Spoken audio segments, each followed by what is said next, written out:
Welcome to Just Saying, the weekly webcast on the Standard Democrat website. My name is Mike Jensen. I thank you for joining us again this week. As always, if you have any comments, suggestions, criticisms on the show, please feel free to give us a comment. We appreciate that. Steve McFeeters, the other co-host, is on assignment in New York this week. Actually, he's visiting his grandbabies, but nonetheless, he's in New York. And we have a very special guest today. This is Betsy Borges-Miller's father, Steve. There you go. That may not be the first time you've been introduced that way, Steve, Yeah, but you'll hear it more often, I assure you. Yeah, but I'm used to that, and I'm proud of that. But as well you should be. But we do welcome Steve Borges-Miller, who's the superintendent of schools for Sykeston. We're going to talk today very briefly about some things that are going on in the school system. Of course, school is out now, and that doesn't mean that your schedule is any lighter necessarily, though. There's always... tell us before we get into what does summer bring to you and the staff and what? I won't use the exact words that I usually call summer. Summer is actually for administrators, whether they're in the board office or at the high school or any place. That's where we're getting everything. We're wrapped up from the prior school year and then putting in place everything for the ensuing school year. And it's just the number of hours that you put in the summer exceed the normal school year, because the school year we've got activities and things that break it up. Right. But just pure planning, putting in place, getting ready for, I mean, there's a lot of grumpy people in the buildings because, I mean, it's just the time that's involved. It's just unbelievable. So you mean you don't just sit down the first week in August and say, kids are going to be back here pretty soon, we ought to start thinking about it? I wish that was the way it was, because that would be a proud day to figure out some way that we could do that and actually have a break, because it's just, the school's out, nobody's doing anything. Well, any given day in any of our buildings, you will find teachers working there in the summer, even though we're not having summer school. There's teachers in their classrooms working, planning, getting lessons ready. It doesn't stop. And because we have, 3,500 kids in the school? 3,500 kids, yeah. And, a teacher, I've learned over the years, living with one and being a teacher myself, but then watching, is that their job is never done. And if they are truly a teacher, it doesn't matter where they go, what they do. If they see something, they go, I think I might be able to use that. Yep. And they're constantly thinking about their children that they did have and the children that are coming in. And so it's nonstop. Challenges in education, obviously. You've been in the education community for quite a while. The challenges today are similar, but I'm sure they're different than they were when you first started your career. It's the difference, seemingly, is that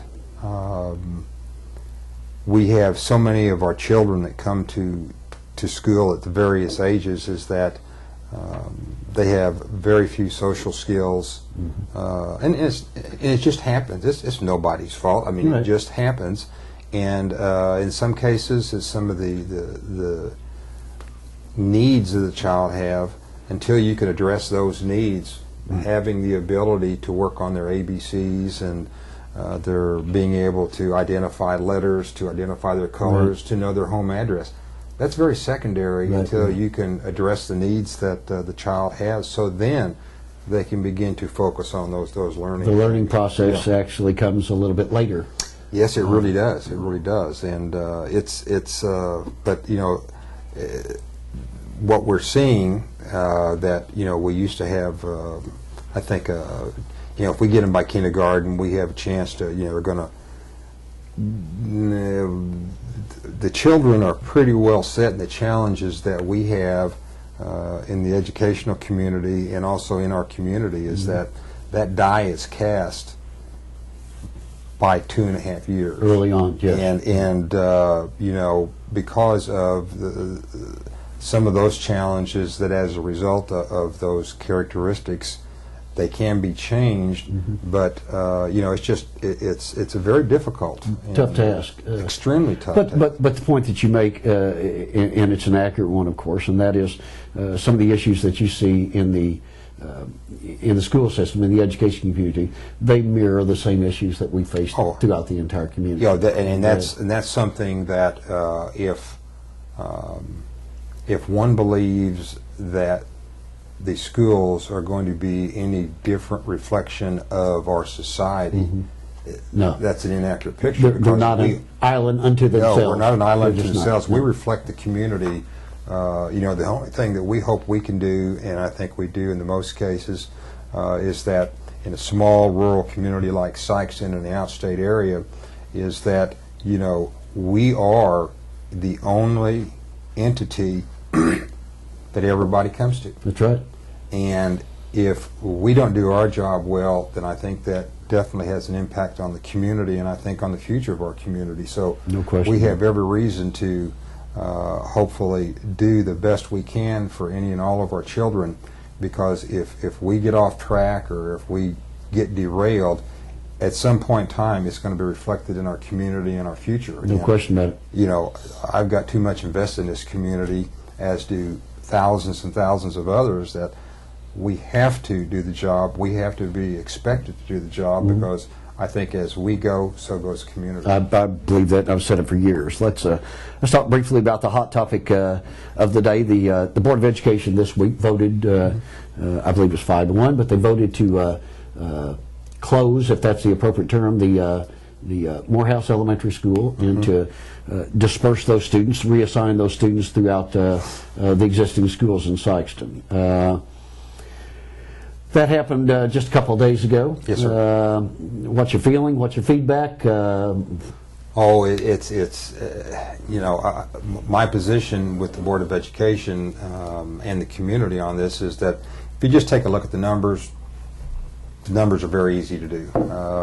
We're in a situation right now with loss of revenue, continual decline of student enrollment, and so we have been fortunate in Sikeston thus far, is that we have not, with very few exceptions, we have not had to lay off any of our staff, and as a result of that, in this case, this year, with some openings that we had, that in the board's decision is that no one from the Morehouse school lost their job, because we had corresponding openings elsewhere throughout the district, and that was not planned. It just happened. Right.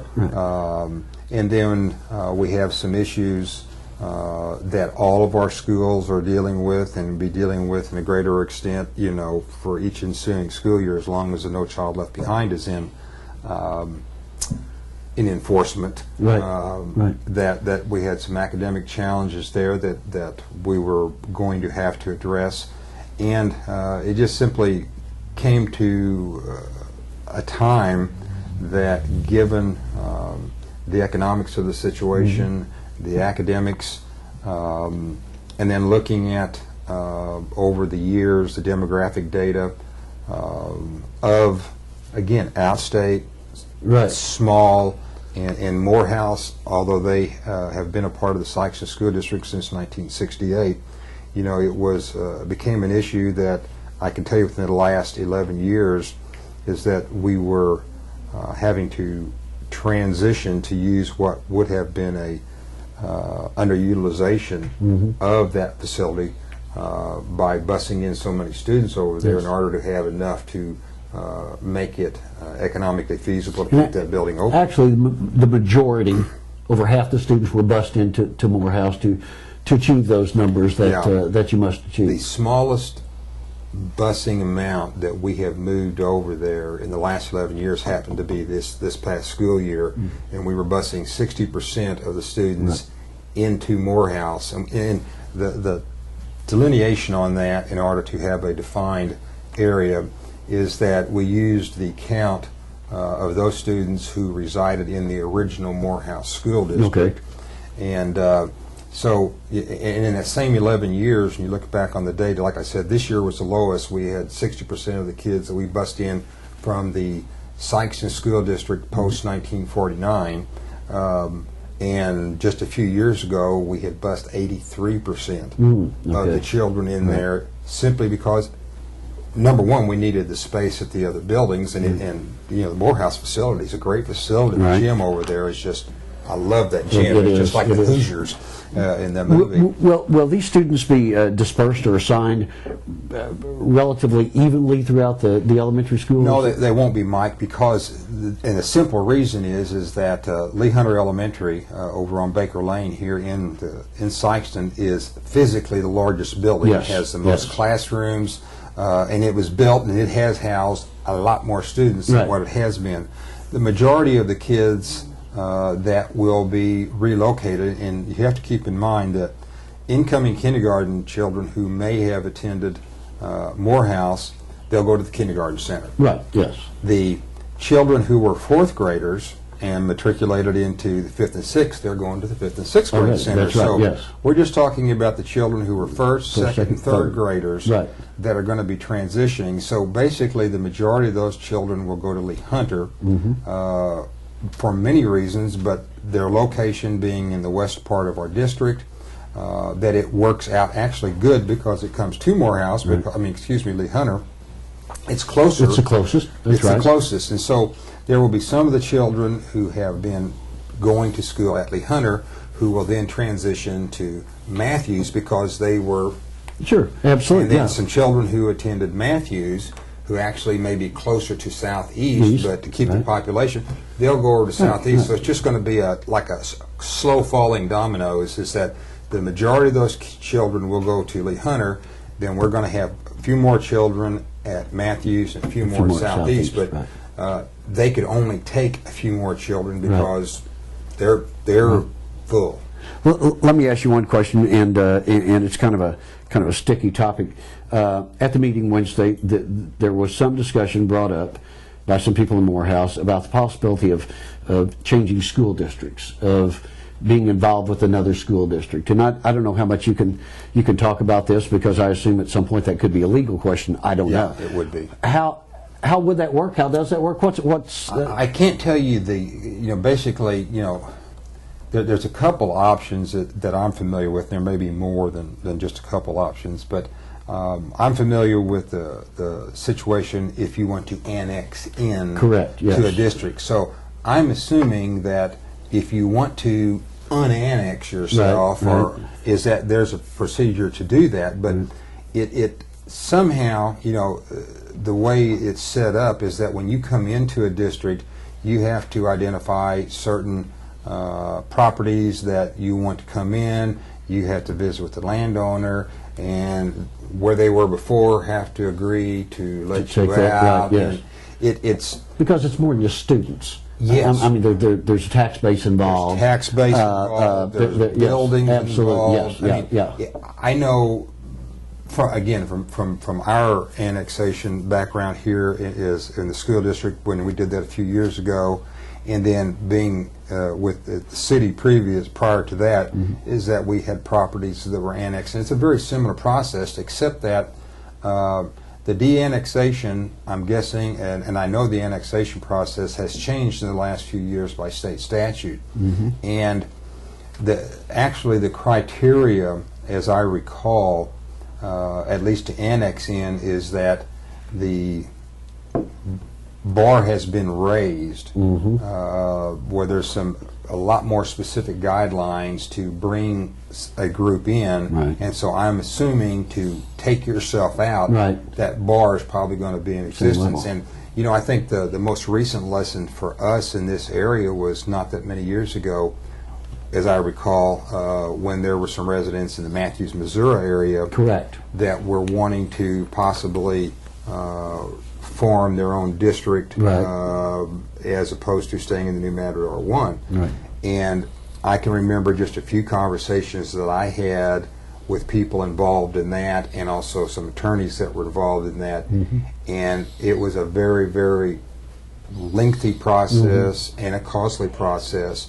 The ability of the individuals who may be interested in doing that, it's not that simple. That I know for sure. And their ability simply to go to another district, there are some statutes that Absolutely, that deal with that. And so saying unfortunately or fortunately, that I'm going to District X. Well, Right. There's a lot of mechanics there's involved. a lot of Absolutely, mechanics yeah. involved in that, and you have to be willing to relocate or pony up some Right. money, Well- or give a child court-appointed legal guardianship. And I think the point is that it's not as simple as simply some students may want to go to another school, No. or their parents may want them to go to another school. Yeah, it's not. It's a lot more complicated. It's a lot more than that, complicated, but, and I think it's that way for a reason. Well, absolutely. In order to provide some order, because we deal, the way the foundation formula is funded now, for those of us who are reliant upon that, a head count in addition to that child's attendance makes us very slaved, if that's a good word, to the number of students that we have. No, it's critical for everything. Yeah. As you lose students, which we have been, and then the assessed valuation has been declining. Money, yes. People do not have jobs, et cetera, et cetera. And when 91% of all of our foundation formula comes from Missouri income tax and also sales tax, Right. people don't have jobs, people aren't spending money. Right. It's a double whammy on the financial And then impact. when you lose students, Right. you're getting killed. I can imagine. And, Steve, listen, they're telling me that we're running out of time. We appreciate you joining us today and helping us to understand a little bit more My pleasure. the complex issue that's going on in Morehouse. And we thank you for your service to the community, and especially to our kids. There's nothing more important than someone safeguarding our kids, and we thank you for that. Thank you. Thank you all for joining us again. Steve McFeeters and I will again be back with you next week. We hope you join us. Thank you.